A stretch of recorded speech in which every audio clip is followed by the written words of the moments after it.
Hi, everybody. My name is Meredith Spriggs, and I'm the Chief Kindness Officer for Caridad. And some of you know me really well, or you think you know my story, but I want to share it today because I realize not everybody understands where my passion for Caridad comes from. So it was 2008. For those of you that know my backstory, I went to seminary school to be a youth pastor.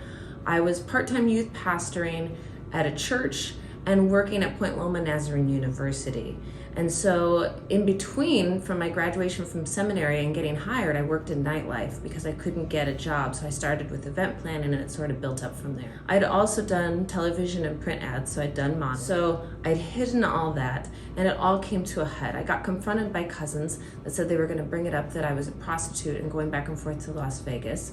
I had my mother, who when it came out, she said that she wishes she would have never have adopted me. And then I had my former employer fire me because of all of it. And then succinctly, I had a pastor that I'd been working for at a tiny little church that made up fake emails and he sent them out on my name. I didn't get fired, but I got let go.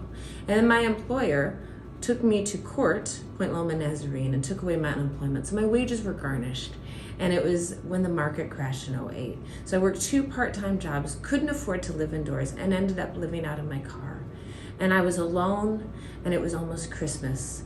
And I was counting down over the cliffs by Point. But I wanted to die that day because I didn't feel like I had anything to live for. My whole world, indoors, my family, my church, it was all gone. And all I felt was shame and abandonment. And so I counted down to 10. I should say I hoped that everyone would feel awful when they found my car. So that's why I picked that spot. And as I got down to 3, and I was revving my engine and my hands were shaking, my radio came on. And at that time, I didn't listen to Christian radio. Now it's all I listen to for this reason. And David Crowder, Oh How He Loves, came on. And in that moment, I began sobbing. I took my hands off the wheel and I turned off the car but left the radio on and I listened to the words. It was beautiful. And in that moment I realized that God had called me to something bigger, and out of that moment came Caridad.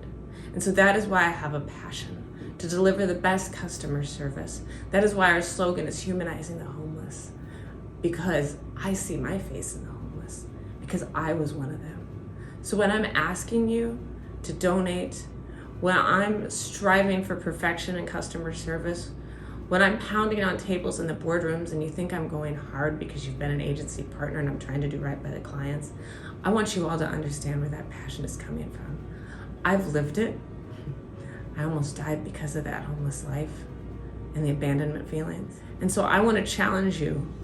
I want to give you the opportunity, if you want the opportunity to come on board with us, to donate, because there could be another me out there. There could be another Meredith. You don't know what those stories are. We see them. We see them on the front lines. We're changing lives with housing and helping people get to resources. But that's what I'm inviting you to come and be a part of. Do you want to be a part of something that's bigger than yourself? Are you willing to help us? That's what I'm asking. Please partner. I'm going to share some ways that you can help. Who are you going to help us help today? Help me help them change their stories. Thank you.